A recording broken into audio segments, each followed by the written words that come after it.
Hello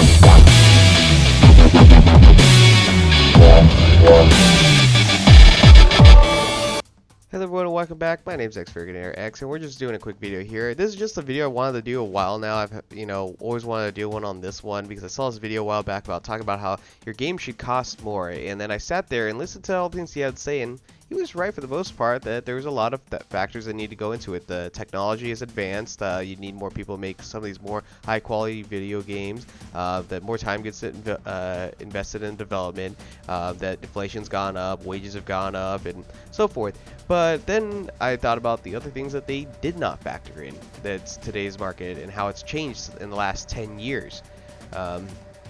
Yeah, there's a lot of other things I'm going to try and mention here, but I'm not going to do a whole bunch of graphs and whatnot because otherwise we could be here forever, and I wanted to make this a really short video. So basically, some of the things that they left out in this video that they shouldn't have, they should have mentioned was things like the fact that the market's changed in the way that whether it's console, mobile, or PC, everything is going to a digital version now. Even like the next Xbox is rumored to not even have a disc port in it or anything to put your disc in, that you have to just buy everything digitally on it.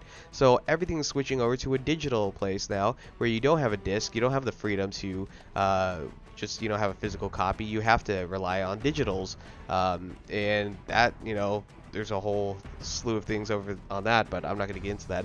But the fact of the matter is now you no longer have to worry about the physical side of it, which means a whole bunch of things that you don't have to worry about anymore. You don't have to worry about the materials anymore. You don't got to worry about buying all the discs and printing all the discs on there. You don't have to worry about the box itself, having to make the box, and you don't have to worry about the box art, paying for someone to do all the art on the box. You don't have to worry about that stuff anymore, which is a whole bunch of stuff you no longer have to worry about. Back then, you would have had to factor that in when you were making your game sales. You would have to factor in how much resources you're using on selling your games and where you're going to sell the games at. No longer got to do that anymore. Also, the fact is, now that you have digital copies taking over, people no longer have that physical copy of where they can buy the physical copy, and when they're done with that physical copy, they can sell it to someone else and give it to them. No, now both you and that other guy have to buy from the market, so they have to buy from you. So if anything, video games should actually cost less. Because you're talking about having them have to buy straight from the market. They can produce an infinite number of copies now. They can control C, control V as much as they want now. They have freedom of making as many as they want, so they can produce anything that they want to go for. So they have that. They have this whole thing of people producing all these games now with no limitations of how many copies they can make.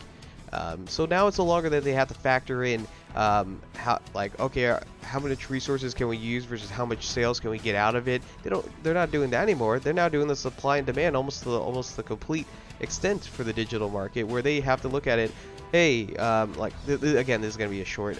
It's more simplified. Obviously, these would be bigger numbers, but you could either A, sell a game on the market for $10 and sell 10,000 copies, or you sell a game for $60 and only get 60 or 100 copies sold.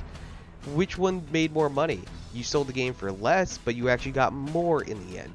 It would be, obviously preferential that you sell a game for $60 and get that $10,000 sales, but the fact of the matter is supply and demand. As your cost of your game goes up, the less people are going to be willing to spend for it. Also, the fact is microtransactions are in this game. They're going to be in any game. This whole saying of in that video where they're talking about your game being $120 or $100 at least, and saying that people are going to that'll get rid of the microtransactions. No, it will not. Some of the biggest games that have made so much money, they're just never going to get rid of it. I mean, come on. You're talking about Fortnite, you're talking about EA games, you're talking about Call of Duty, all of them. You think they're going to really give up microtransactions all of a sudden? I mean, they might not necessarily do loot boxes, but they're still going to do microtransactions. They're not going to give up on that. They've already made so much money on that. Even if they sell a game start selling games for $120, they're still going to do microtransactions. And it's funny because they talk about how, if you don't want microtransactions, just don't buy them. And actually, a lot of times people don't buy them, but the fact is they found out that as long as 8 to 10% of the population is buying microtransaction, it doesn't matter if the majority gamers are not buying them. They still make up the difference in the end, so it does not matter. So this whole, you all need to just learn how to stop buying them, and that'll solve the problem. No, it won't, because 8 to 10% of the gamers are will gamers. They're going to buy it regardless. So they're actually funding the game regardless of whether or not other people are buying it. So it doesn't really matter. That's why it's just, when you factor that in, the microtransactions, the infinite number of copies, no longer have to make digitals, and that everyone has to be forced to buy straight from the market and no longer use games. If you actually factor that in, I think it almost, cancels out entirely all the other factors about, that wages may have gone up a little bit, that taxes have also gone up, and that, new technologies came in. If you factor that in, like, what was it, Fortnite, bragged about how they made $3 billion, and, they've obviously invested that money into all sorts of things. Some of them, I think, were pretty poorly invested. Look, I get that they understand, they care about their environment and whatnot, but they literally just went out and just bought like a whole entire rainforest or whatnot, or a whole park, and instead of investing that into the game. And supposedly that they have like a bunch of other issues as well, that that their support is not really resolving issues, and instead of hiring more staff, they're instead doing that with their money. So it sounds like they're just poorly investing money, and then obviously they're trying to make their own launcher as well. They're trying to invest money into that. And it seems like instead of investing it properly into things that they want to invest it on, they're more concerned about how to make even more money. So they're so worried about how much the retain as much money as possible, that they're not worried about making sure the product is even better, that people are going to continue buying from them. But that's a whole other discussion I'm not even going to get into. But anyways, that was just what I had to say here. But that's why I think the games should cost almost $20 to $30 less, because they'd probably be making far more sales than being trying to do things that are exclusive. So yeah, if they do things that are exclusive, they're gonna have to probably sell for $60 or even more, because you basically essentially losing all that potential there, unless that exclusive money is gonna make up for the difference. Otherwise, I don't see them actually surviving if they try to do that. But the fact is, if you're selling on every market, you're selling on the mobile market, you're selling on the console market, you're selling on the PC market, I don't actually see any reason why you should not be able to sell for less when you're all digital downloads and whatnot. So now people are forced to have to buy your game. If they want to buy it, they got to go through the digital market, and you retain all that value.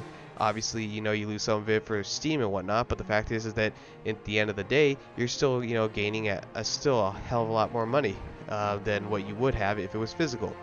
Oh, and let's not, forget the other big obvious thing too. The market has grown in 10 years. Back in the day, I remember people were surprised seeing 1 or 2 million or 3 billion people playing Halo the day it came out.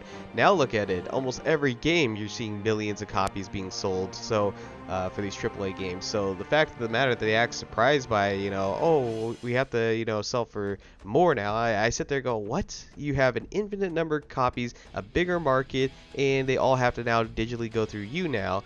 You have more money that you can actually make, and the fact that you're going to even throw microtransactions on top of that, because even if you did sell for 120, you're still going to sell for microtransactions on top of that. Don't deny that.